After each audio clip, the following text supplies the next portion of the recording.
presque 3 mois ou 4 mois. Et c'est aujourd'hui encore, je suis devant vous pour prendre la parole. Alors, vous savez, nous allons commencer un enseignement aujourd'hui. Que le Seigneur nous aide. L'enseignement tout simplement que je vais commencer aujourd'hui, le Seigneur. Sachez une chose. Tout genre des enseignements, c'est pour nous aider à nous édifier. Amen. Tous les enseignements que nous donnons, nous ne ramenons pas l'église pour aller voir un homme. Mais tout simplement pour que l'église fixe les regards vers le Seigneur. Pourquoi? Parce que nous savons que, à bientôt, si tu es membre de cette assemblée, sache que le Seigneur ne va pas tarder, il va venir. Alors si le Seigneur ne vient pas aujourd'hui, il y a aussi une façon que le Seigneur a prévu, que les gens peuvent aller à sa rencontre, que vous connaissez, c'est aussi la mort.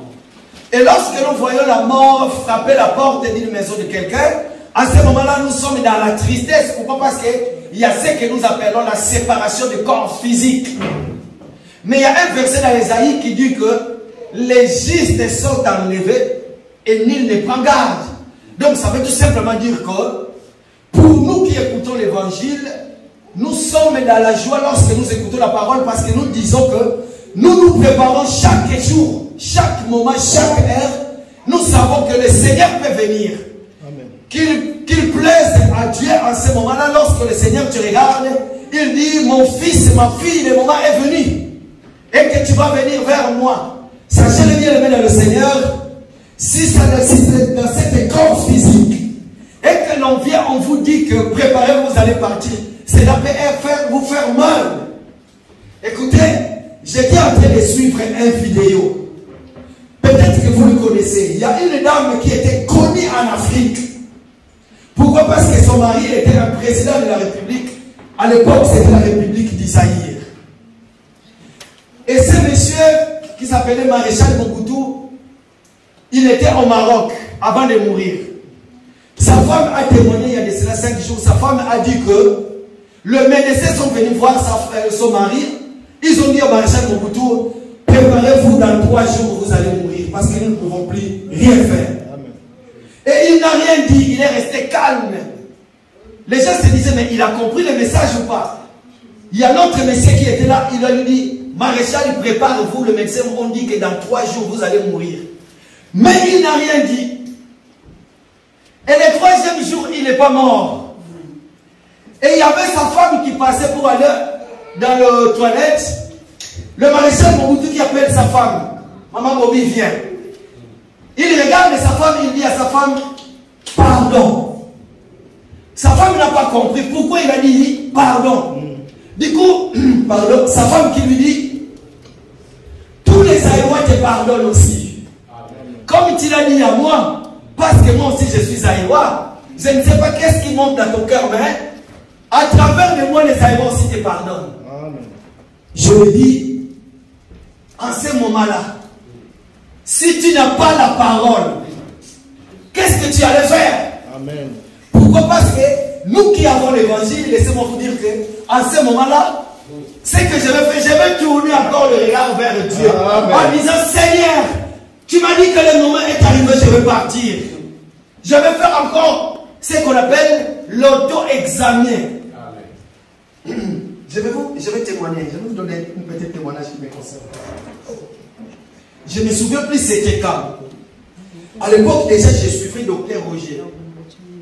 Alors, dans l'assemblée là où on se réunissait, normalement on devait être consacré, comme on dit consacré.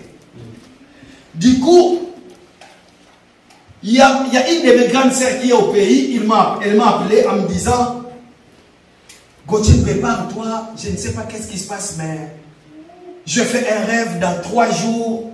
Non, c'était dans 5 jours, pardon. Il a dit: dans 5 jours, tu vas mourir. Waouh! Dans 5 jours. Il y a sa fille qui m'appelle encore: mon oncle, je fais un rêve que tu vas mourir. Et ici à Paris, on a eu encore un autre songe pour moi. Hein? Je vais mourir donc dans 5 jours. Je me dis: Seigneur, qu'est-ce qui se passe?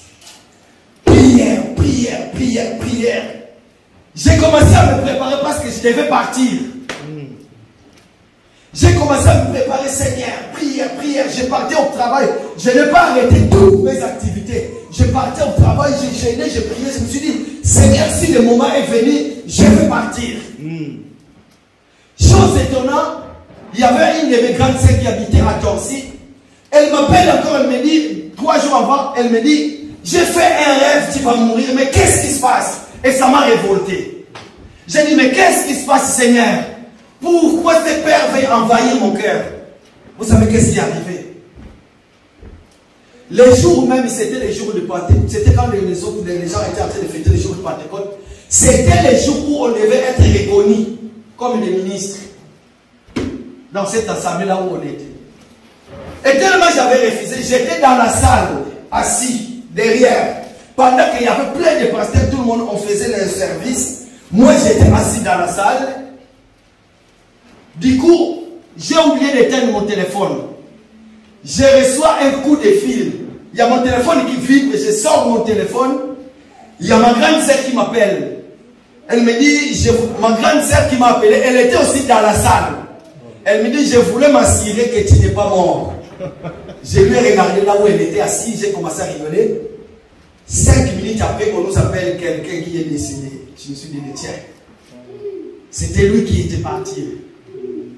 En fait, c'était le père, ma grande sœur, son mari, le père de son mari qui était parti. En fait, le message, ce n'était pas pour moi, c'était pour le mari de ma grande sœur. Son père qui est parti. Mais écoutez, j'ai commencé à réfléchir. Mais Seigneur, pourquoi tous ces rêves pour moi? Alors, qu'est-ce que je voulais dire par là? Nous, tel que nous sommes la bien-aimée de Seigneur, qu'il plaise à Dieu que le jour de son avènement, lorsque le Seigneur viendra, que tu sois enlevé. Ça sera aussi une bonne chose. Parce que la majorité des chrétiens ont peur de la mort. Mais sachez que lorsque le corps physique, l'esprit, ton esprit quitte ton corps, lorsque tu es de l'autre côté, quand tu nous regardes, selon les témoins, si on te dit de regagner le monde, tu vas refuser.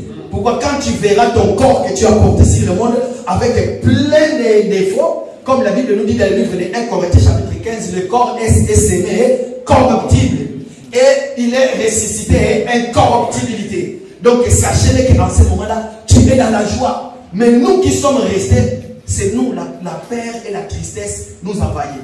Ben, ce n'était pas mon message. Alors je voulais tout simplement dire que le message que nous prêchons dans l'assemblée, s'il vous plaît, Père Bénédié, c'est pour nous préparer et que nous soyons prêts parce que nous ne savons pas quelle heure le Seigneur viendra. Mais ce qui est vrai, il ne va plus tarder. Il va arriver. Voilà. Alors, il y a que cela, lorsque nous avons commencé à nous réunir, nous étions encore dans les maisons. Donc ça veut dire qu'il y a de cela 4 ans passés. 4 ans passés, oui. Ça fait dire 4 ans passés que j'ai préparé ces messages. Normalement, je devais les partager. Ça fait 4 ans passés. Je me souviens, nous avons fait une émission sur Facebook avec Frère Gloire. Donc si vous allez sur YouTube, vous tapez le thème que je vais prêcher aujourd'hui, vous allez voir ça. Je l'ai déjà parlé il y a de cela, si c'était sur les réseaux sociaux, il y a de cela 4 ans passés. Mais le Seigneur a fait grâce que je puisse commencer aujourd'hui. Et puis, nous allons voir là où nous allons terminer. Pourquoi? Parce que nous avons compris que le Seigneur veut tout prix nous utiliser dans beaucoup de choses. Alors, le thème de ce matin, je l'ai intitulé, je l'ai pris le grand livre dans la Bible. Le thème, ça veut tout simplement dire que la béatitude. La béatitude. Est-ce que Frère Papi peut nous aider? Est-ce que Frère Papi peut avancer sur nous? C'est la béatitude. Nous allons lire dans le livre de Matthieu. Nous allons lire 2 textes. Matthieu chapitre 5, pardon. À partir du 1er jusqu'à 3e verset. Et puis Luc chapitre 6, verset 20. Matthieu 5, verset 1er. Jusqu'au 3e. Et puis Luc 6, 20. Voyant la foule, Jésus monta sur la montagne, et après qu'il ne fut assis, ses disciples s'approchèrent de lui. Puis, ayant ouvert la bouche, il les enseigna et dit: Heureux les pauvres en esprit, car le royaume des cieux est à eux. Luc 6, 20, je lis au nom du Seigneur. Alors Jésus, levant les yeux sur ses disciples, dit: Heureux vous qui êtes pauvres, car le royaume de Dieu est à vous. Amen. Amen. Voilà. En fait, le thème s'appelle le béatitude. Hein, parce qu'il y en aura beaucoup. Hein, je l'ai mis au pluriel, les béatitudes, mais c'est la béatitude. Alors, déjà, comprenez, chaque chose que je vais dire ici, je l'ai trouvé dans la Bible. Chaque explication que je vais donner, je l'ai trouvé dans la Bible. Parce que nous ne sommes pas de ces gens. Tu prends un verset de la Bible, tu prends un thème, tu vas voir la Rousse ou le dictionnaire Robert pour trouver la définition du mot.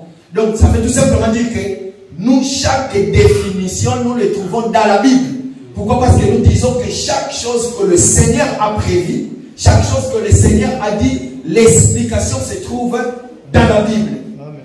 Alors, dorénavant, je vais essayer un peu de parler de quoi? Qu'est-ce que veut dire la béatitude?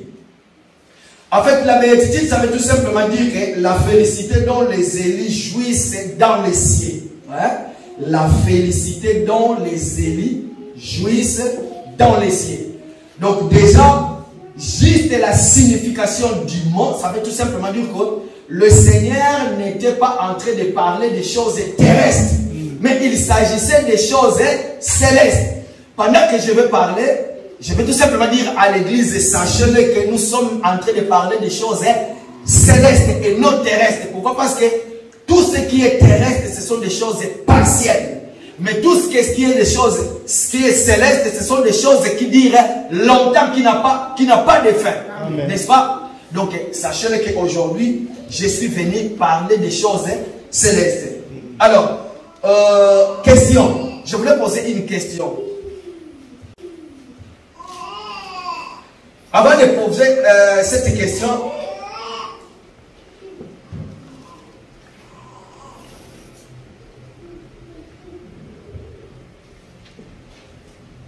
nous avons remarqué une chose, bien aimé dans le Seigneur.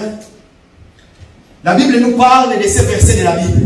La Bible nous parle de ces parties. La Bible dit que le Seigneur, qui a vu la foule venir auprès de lui, regardez, le Seigneur qui va voir la foule venir auprès de lui, ce que j'aime bien, qu'est-ce que le Seigneur va faire? À chaque fois qu'il voit la foule venir auprès de lui, le Seigneur va quitter là où il y a la foule, le Seigneur va monter sur la montagne. C'était un geste qu'il aimait bien faire. Le Seigneur va quitter là-bas, comme la Bible dit. La Bible dit, voyant la foule, Jésus monta sur la montagne. Or, lorsque Jésus monte sur la montagne, ça veut tout simplement dire que le Seigneur comprend maintenant que cette foule qui s'approche, il faut que j'ouvre maintenant ma parole et ma bouche pour déposer ma sémence en eux. Mais maintenant, lorsque je vais parler, c'était quelque chose de coutumier chez les Juifs, ou aujourd'hui aussi nous le voyons, quand quelqu'un veut faire un discours, qu'est-ce que la personne va faire? La personne va s'éloigner ou va monter quelque part pour qu'il soit vu de tout le monde.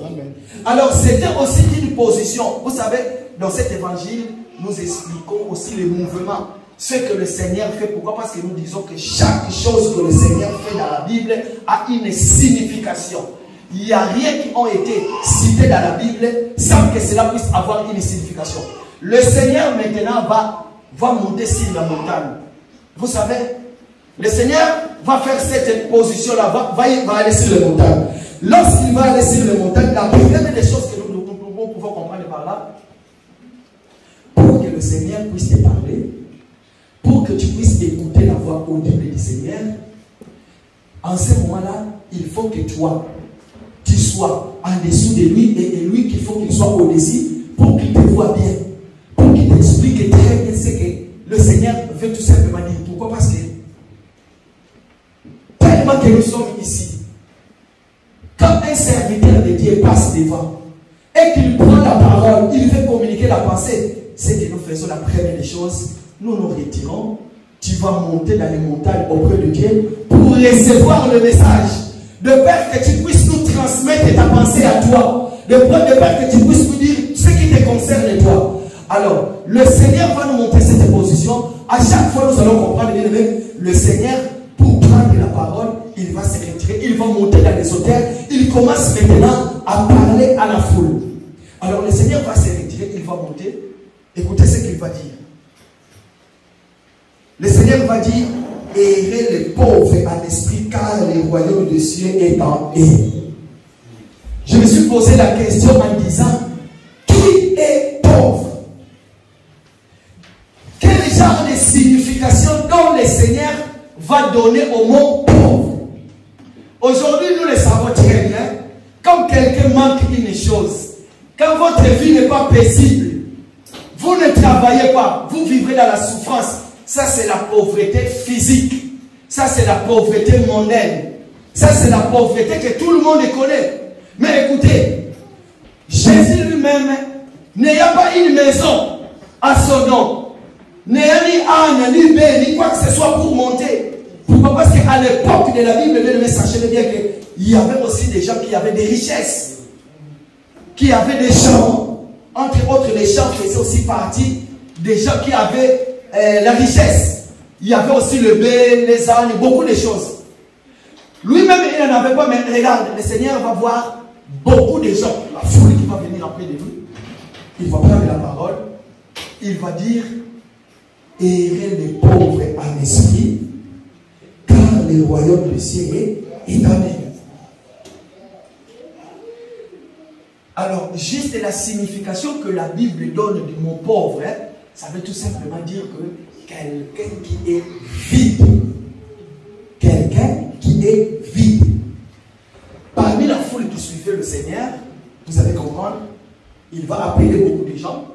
Les gens vont lui suivre. Qu'est-ce qui va arriver? Ça veut tout simplement dire qu'ils ont entendu la parole de Jésus et ils ont suivi Jésus. Mais il n'y avait pas encore ce que nous appelons la délivrance.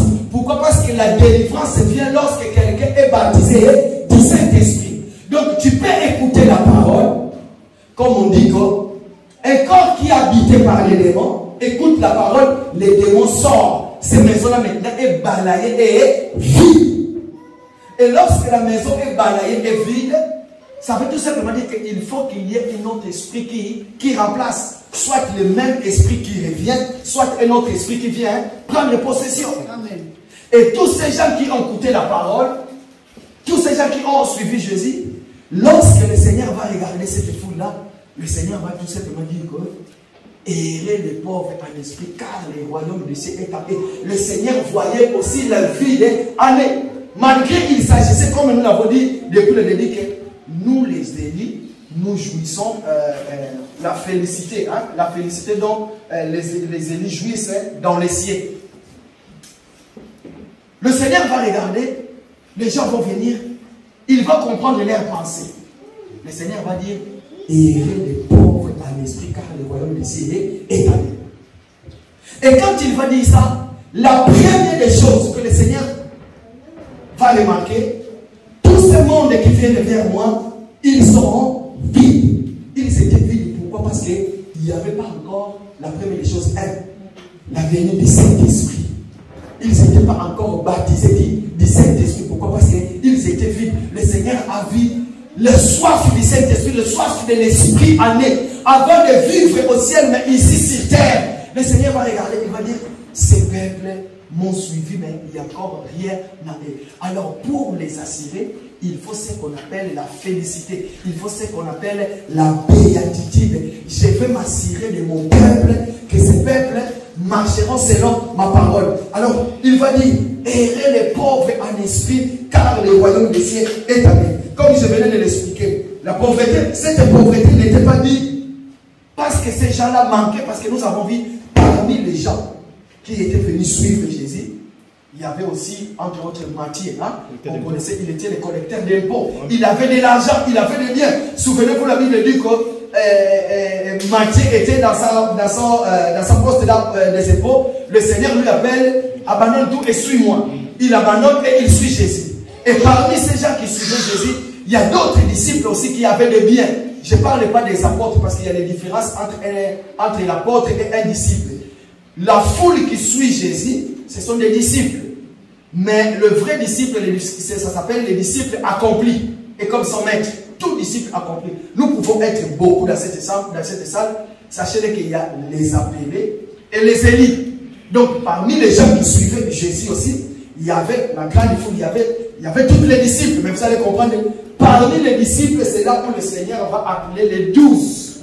Amen. Je ne sais pas si je me suis fait comprendre. Il n'y avait pas que 12 personnes qui suivaient Jésus derrière, partout où il partait. Si nous lisons aussi la livre de Matthieu chapitre 10, verset 10, je crois, c'est là où le Seigneur envoie aussi les disciples. Il n'envoie pas que les apôtres, mais il envoie les disciples. Il envoie beaucoup. Et il y avait aussi les gilets qui étaient là. Tout le monde sont partis prêcher la bonne nouvelle. Maintenant, qu'est-ce qui se passe? Quand ils vont venir, la première des choses, le Seigneur va remarquer qu'il y a un manque en eux. Pourquoi? Parce que quand on suit le Seigneur, quand on est avec le Seigneur, la première des choses, le Seigneur voit la disposition de ton cœur. Le Seigneur voit le vide dans ton cœur. Il dit, mon fils, ma fille qui me suit, errez les pauvres en esprit, car le royaume des cieux, c'est pour toi. Ça, c'est notre promesse que le Seigneur nous a faite. Il nous rassure déjà que tu m'as suivi. Voilà, mais sache que me suivre, ce n'est pas pour gagner des choses terrestres, mais pour des choses spirituelles, les choses qui durent, les choses qui n'ont pas de fin.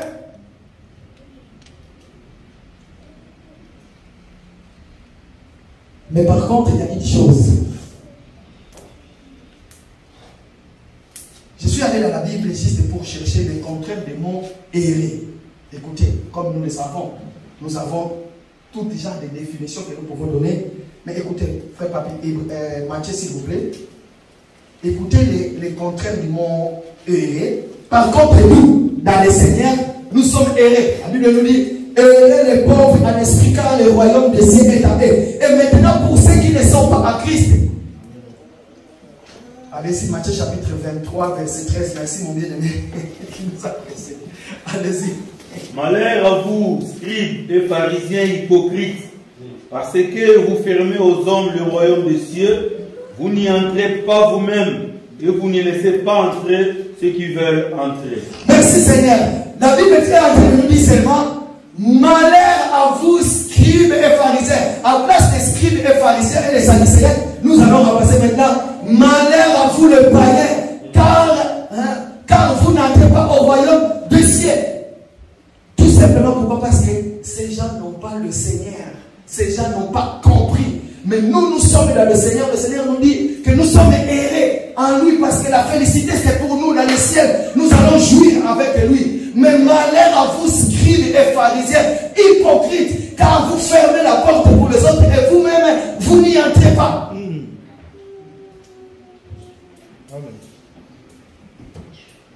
Bien-aimé, comme j'aime bien le faire, assemblée, regardez-moi très bien. Est-ce que vous pouvez me regarder très bien, s'il vous plaît? Fixez-moi le regard. J'ai une question que je vais poser. Est-ce que parmi nous, ce matin, il y a des pauvres à l'esprit? Non. Est-ce que parmi nous, ce matin, il y a des pauvres à l'esprit? Les pauvres à l'esprit, balancez vos mains, s'il vous plaît. Les pauvres à l'esprit. Frère Éloge, à balancer sa main. Bien, sachez que lorsque le Seigneur a dit cela, le Saint-Esprit n'était pas encore venu. Ils étaient des pauvres en esprit. Amen. Amen. Pourquoi? Parce que le Seigneur voyait la disposition de leur cœur. Il dit, errez les pauvres en esprit. Pourquoi? Parce que je ne peux pas vous laisser comme ça là. Vous avez besoin de quelque chose, le consolateur. Amen. Amen.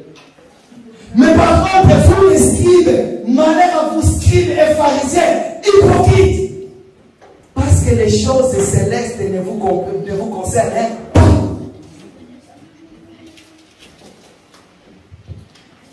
Vous savez, je commence aujourd'hui, je pose des jalons.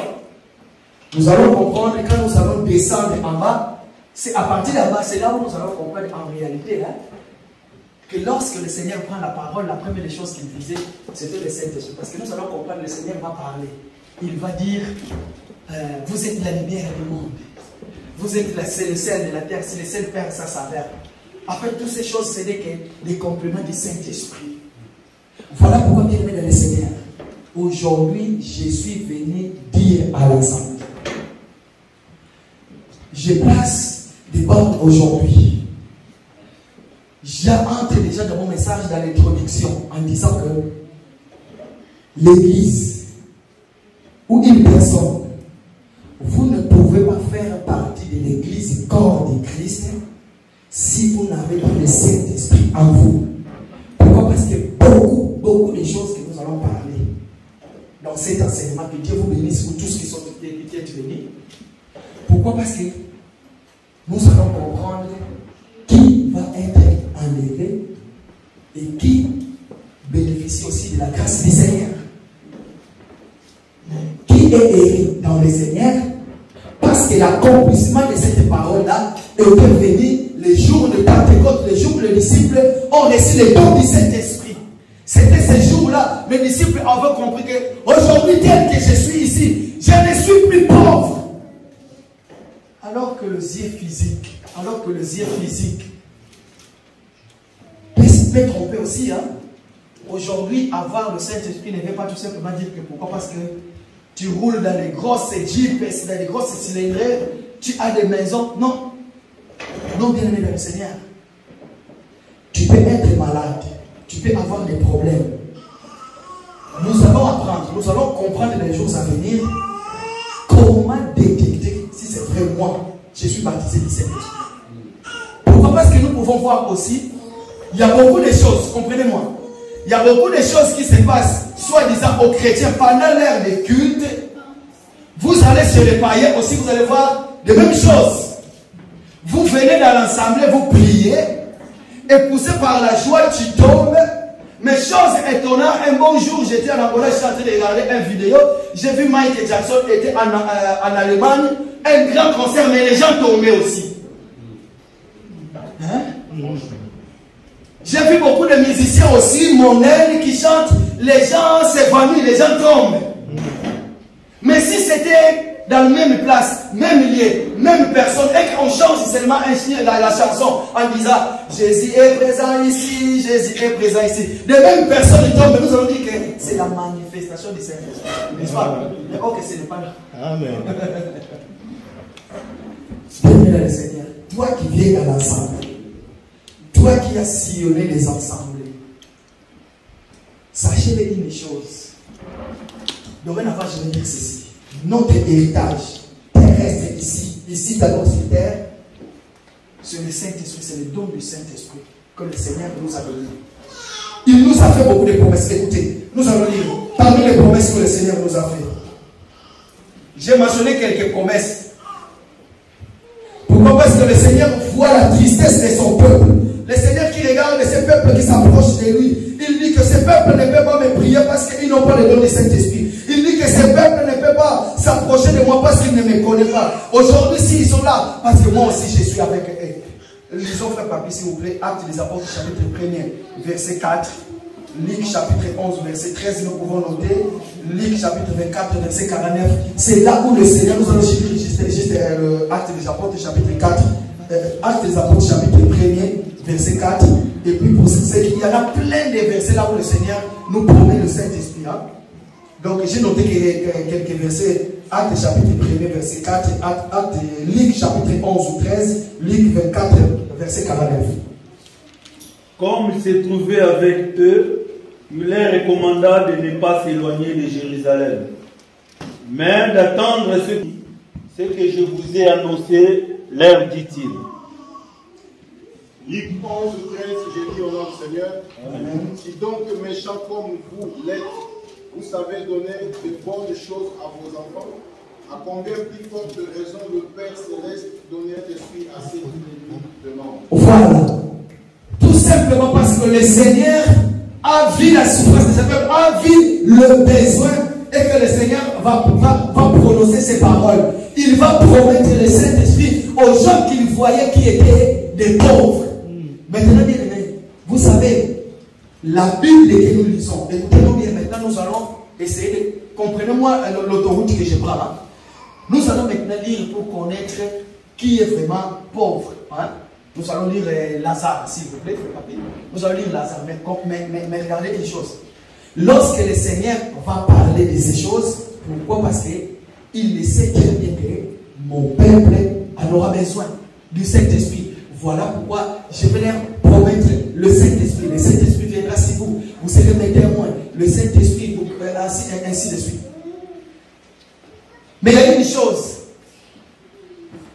La Bible nous parle des noms. La Bible nous explique la position du pauvre.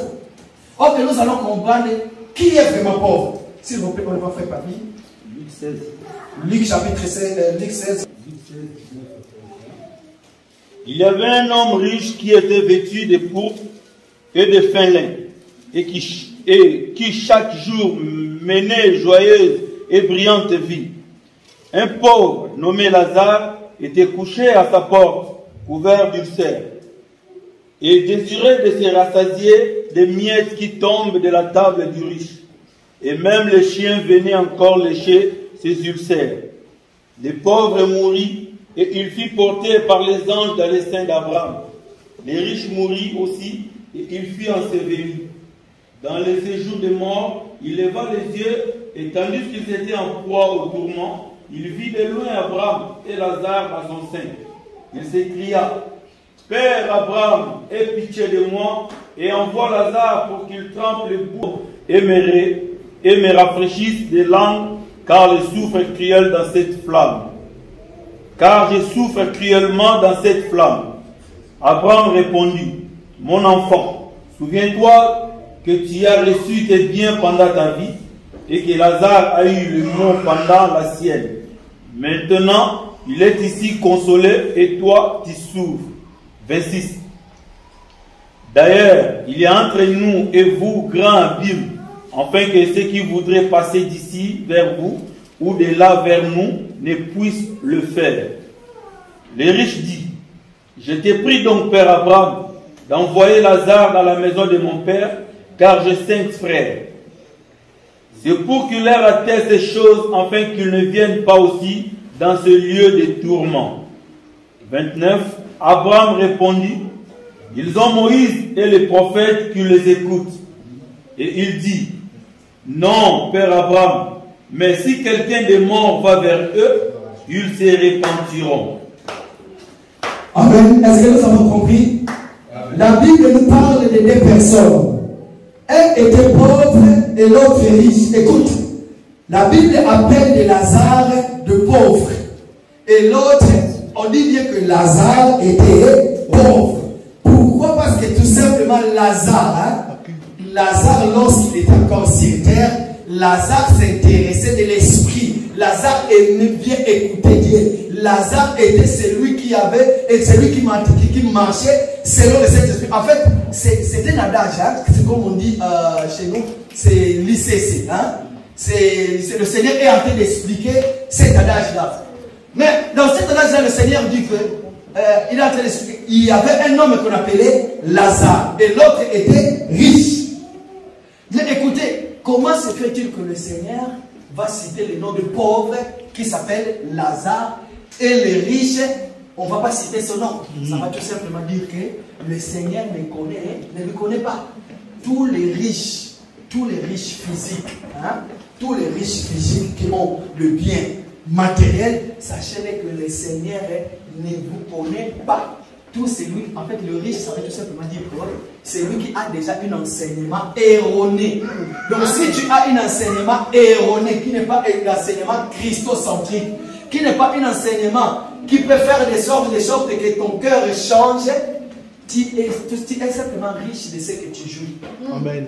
Mais tous tes pauvres qui ont été baptisés du Saint-Esprit, qui ont gardé la parole à ce moment-là, tu es riche dans le Seigneur. Amen. Qu'on ne nous dise pas que notre pauvreté, qu'on ne nous dise pas aujourd'hui que le royaume des cieux est pour toi, mon frère, si tu prends toute ta richesse et que tu le donnes à un homme qu'on appelle pasteur. Ça c'est faux. Ça c'est quoi? Pourquoi? Parce que nous avons compris, beaucoup ont interprété ces versets de la Bible pour prendre de l'argent, prendre des titres. La Bible dit aider les pauvres en esprit. Donc si tu es pauvre, le royaume des cieux c'est pour toi. Donne-moi tout ce que tu as qui est à toi. Comme ça tu seras pauvre. Quand tu vas commencer à prier, tu vas bien prier et que le Seigneur te bénira. Non, ce n'est pas ça. Maintenant le Seigneur va regarder. Il y a deux personnes, il va dire Lazare était pauvre. Lazare était quelqu'un en fait qu'on ne peut même pas regarder parce qu'il était quelqu'un vraiment de pauvre. La pauvresse même était vraiment attestée sur le pot du corps. Il avait des ulcères partout, il mangeait des miettes qui tombaient sur les tables. Regardez, Lazare avait des ulcères. Or, aujourd'hui, nous savons qui lèche les ulcères, ce sont des chiens. Amen.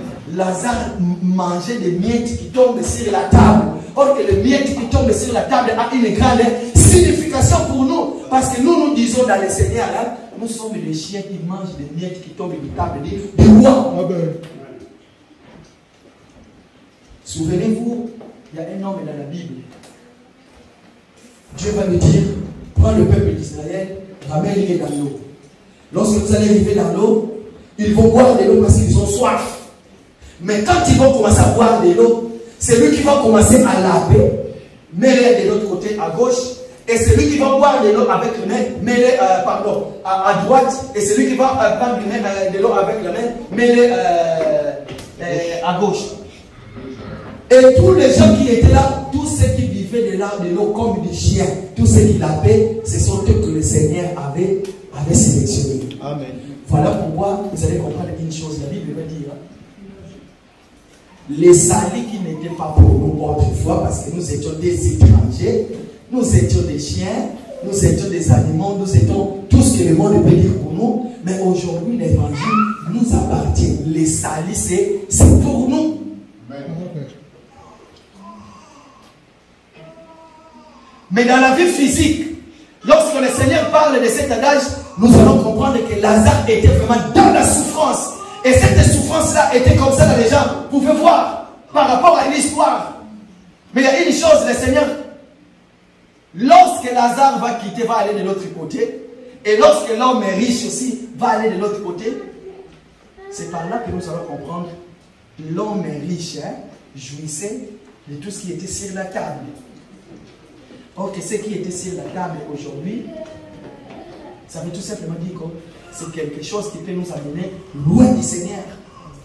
Mais nous aujourd'hui, depuis la venue du Saint-Esprit, sachez que nous ne mangeons plus de miettes qui tombent sur la table. Nous mangeons tout dans le Seigneur. Amen. Pourquoi? Parce que le Seigneur est déjà venu. Il a déchiré le table. Il nous a donné sa parole qui est lui-même. Le Seigneur n'est pas une miette. Amen. Mais le Seigneur, c'est une parole accomplie que nous mangeons aujourd'hui. Amen. L'agneau tout entier. Amen. Mais si nous mangeons l'agneau tout entier. Amen. Voilà pourquoi bien le Seigneur. Matthieu chapitre 23, la Bible dit: malheur à vous, pharisiens et sadducéens. Vous aimez bien prendre des places dans les festins, le premier rang. Vous aimez bien, vous lisez Moïse, vous liez les fardeaux pour les autres, mais vous ne voulez pas remuer du doigt. Ça veut tout simplement dire que le peuple de ces moments-là était rassasié de Moïse. Tellement ils avaient la richesse de Moïse qu'ils ne voulaient pas devenir pauvres, parce que le royaume de cieux était pour les pauvres et mieux pour les gens qui étaient déjà riches. Mais nous, tellement que nous n'avons pas participé sur la table de Moïse, nous sommes venus derrière parce que nous étions de pauvres, nous avons bénéficié de la grâce. Voilà pourquoi aujourd'hui, bienvenue dans le Seigneur. Le dernier jour que je parlerai sur ce thème que j'ai commencé aujourd'hui, je poserai la question. Mais la question que je vais poser, je vais vous mettre déjà dans le mail. Est-ce que tu es pauvre en esprit ou tu ne l'es pas? Pourquoi? Parce que si tu es pauvre en esprit, je donnerai les indices qui vont nous pousser à comprendre qui il est et qui ne l'est pas. Et à ce moment-là, tout le monde nous pouvons frapper la poitrine en disant: moi, je ne suis pas pauvre en esprit. Mais par rapport à ces indices que nous allons prendre dans la Bible, par rapport à ce que nous allons apprendre, toi-même, tu vas te situer, tu vas te dire: est-ce que moi, Je suis riche ou je suis pauvre? Est-ce que j'ai le Saint-Esprit ou je ne l'ai pas? Que le Seigneur bénisse sa parole. Amen. Nous sommes debout.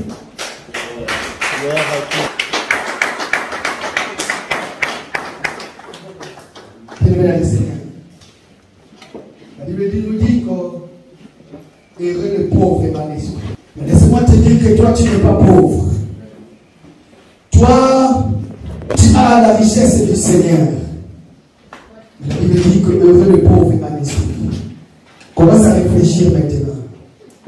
Est-ce que moi je suis vraiment un enfant de Dieu? Est-ce que je suis vraiment celui que aujourd'hui, si le Seigneur vient me chercher, je peux me retrouver à la position de riche ou à la position de cet homme? On l'appelle encore pauvre juste pour nous situer. Mais il n'était plus pauvre parce que tous ceux qui sont dans le Seigneur ne sont plus des pauvres. Voilà pourquoi tu vas réfléchir. Élève ta voix là où tu es pris. Éternel, merci encore pour cet enseignement, Seigneur. Merci encore, Papa, car tu veux me ramener à comprendre ce que tu as mis à moi, Seigneur mon Dieu. C'est une richesse, Seigneur mon Dieu. Papa, tu as permis, Seigneur mon Dieu, je pousse encore. Regarde bien ton cœur. Oui, Seigneur mon Dieu. Regarde bien ta vie à toi. Est-ce que je suis vraiment pauvre ou je suis riche? Est-ce que je suis riche dans le Seigneur? Comment? Est-ce que ma vie à moi correspond aux paroles de Dieu? Parce que le Seigneur nous aime. Est-ce que tel que je suis là, je peux lever ma voix pour dire Seigneur, merci pour le don du Saint-Esprit que tu m'as donné? Est-ce que tel que je suis là, je suis l'escrivain que Dieu peut utiliser? Je suis le vase utile dans la maison du Seigneur. Oh Jésus.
Je veux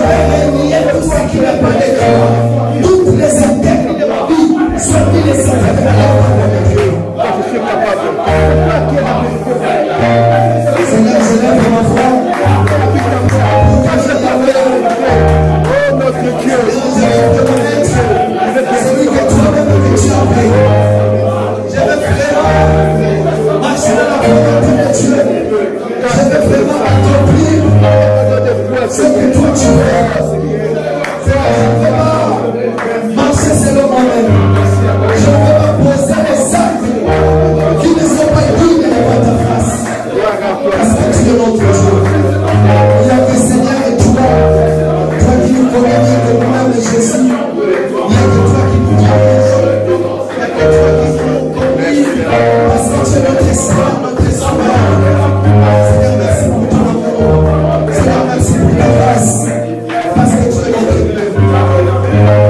Écoutez-moi dans le Seigneur. Écoutez-moi dans le Seigneur. Il n'y a que Dieu qui sait le nombre de tes jours ici sur terre. Amen. Tout ce que tu as vécu, toi tu le sais. Mais le reste, à partir de maintenant, et les jours où tu partiras, il n'y a que le Seigneur qui sait. Voilà pourquoi tu vas prier, tu vas dire, Seigneur, je vais rester attaché à toi. Je vais rester fidèle à toi. Le reste de mes jours sur terre, Seigneur, je vais vraiment vivre ta main puissante dans ma vie. Parce que si j'ai le don du Saint-Esprit, le maladie ne peut rien contre ma vie, contre moi. Les souffrances ne peuvent rien contre moi. Tout ce qui n'est pas de toi ne peut rien contre moi. Voilà pourquoi je vais rester fidèle à toi. Je vais marcher avec toi au nom puissant de Jésus, prions l'Éternel. Oh, éternel notre Dieu, Seigneur, merci, Seigneur.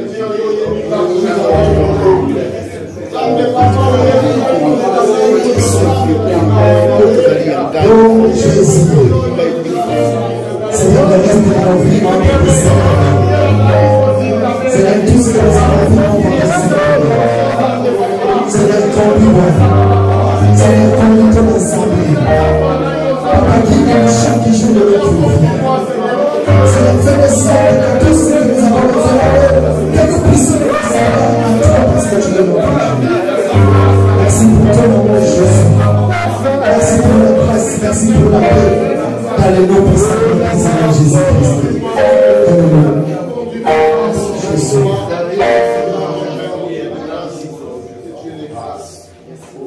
Tendre Père, nous te disons merci pour la journée d'aujourd'hui. Toi, tu étais avec nous depuis le lit. Nous avons compris, Seigneur, que ton Église aujourd'hui n'est plus pauvre. Mais ton Église a le don du Saint-Esprit qui est une richesse de tous les saints du monde. Et que dans la vie d'aujourd'hui, Seigneur, tu nous as donné le Saint-Esprit. Et que le monde se joie de nos cœurs parce que dans les jours à venir, lorsque nous te verrons tel que tu es, nous vivrons à l'éternité. Là où il n'y aura plus de graissement des dents ni de douleurs. Seigneur, ma prière est que toute personne qui a participé à cette réunion de prière ce matin, à partir de maintenant et en rentrant chez nous, Seigneur, que ta main puissante nous accompagne aujourd'hui, que ta main puissante ne s'éloigne pas de nous. Seigneur, parle-nous à chaque fois que nous voulons nous détourner de ton chemin. Parle-nous à chaque fois que nous voulons poser des actes qui ne sont pas dignes devant ta face. Parle-nous parce que toi tu es notre Dieu, tu parles tantôt d'une manière ou d'une autre. Tout ce qui n'est pas de toi, Seigneur, soit mis l'essence. Dans ma prière de ce matin, toute personne qui est dans cette salle, Jésus, tu connais la souffrance, tu connais les projets de nos cœurs, tu sais de quoi nous en avons besoin. Seigneur, que nous puissions bénéficier de tout ce qui est mieux pour nous dans cette vie, afin que nous marchions avec toi sans problème. Seigneur, enlève toutes les souffrances et tous les problèmes qui nous dérangent. Seigneur, je prie et que cette semaine qui commence, Yahweh, marche avec nous afin que nous puissions témoigner dans le nom puissant de notre Seigneur Jésus-Christ, notre seul Seigneur et Sauveur. Voilà pourquoi moi et mes bien-aimés nous disons merci Seigneur Jésus-Christ. Merci Seigneur Jésus-Christ. Amen. Amen.